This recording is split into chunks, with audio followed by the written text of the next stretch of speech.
Dans un discours politique à peine voilé en bambara, l'imam Mahmoud Dicko s'est adressé clairement aux autorités maliennes. Vous êtes nos fils. Dieu vous a confié la gestion du pays. Mais nous avons constaté que ça ne va pas.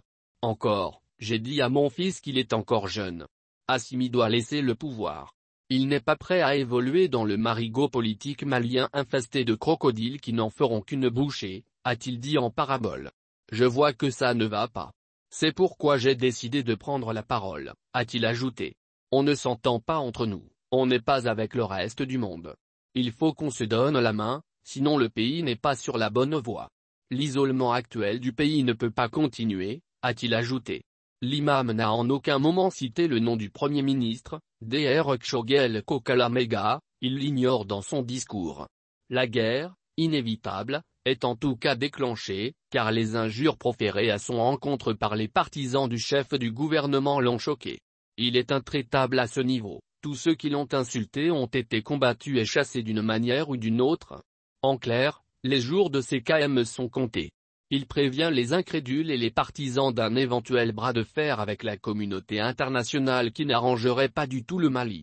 Il explique que lui et d'autres religieux ont demandé à rencontrer les actuels dirigeants maliens pour évoquer la situation du pays, mais pour le moment, ils sont face à une porte fermée. Dicko a réussi cependant le pari de la mobilisation. Ceux qui le connaissent et l'ont pratiqué savent que c'est un coup de semonce auquel les autorités, la junte surtout, feront mieux de prêter une bonne oreille. Il a été lucide et pragmatique dans son discours. La présence à cette prière de certains crocodiles politiques, doit interpeller les autorités qui ne devraient pas minimiser cette sortie. Car le faire leur serait fatal. L'imam Mahmoud Dicko cherche visiblement à se repositionner sur la scène, surtout en cette période d'incertitude. Il a évoqué cette fois-ci en français les rapports de son pays avec l'étranger, notamment avec les autres pays membres de la CEDEAO. Et là, localement, il choisit clairement le camp des colombes contre celui des faucons. Je me permets de demander à la communauté internationale, singulièrement aux pays voisins et frères, ceux surtout de la CEDEAO, leur indulgence, leur compréhension et leur accompagnement.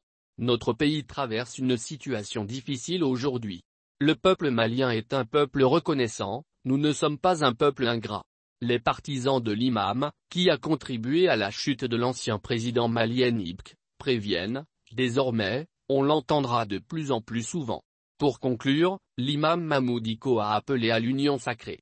Ce moment est l'occasion pour les Maliens de se mettre ensemble et de dépasser les différends et contradictions pour faire face à l'essentiel.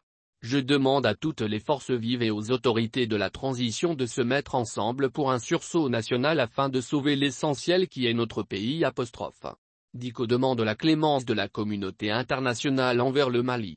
Il a sollicité l'indulgence, la compréhension et l'accompagnement de la communauté internationale, des pays amis, singulièrement les pays de la CEDEAO.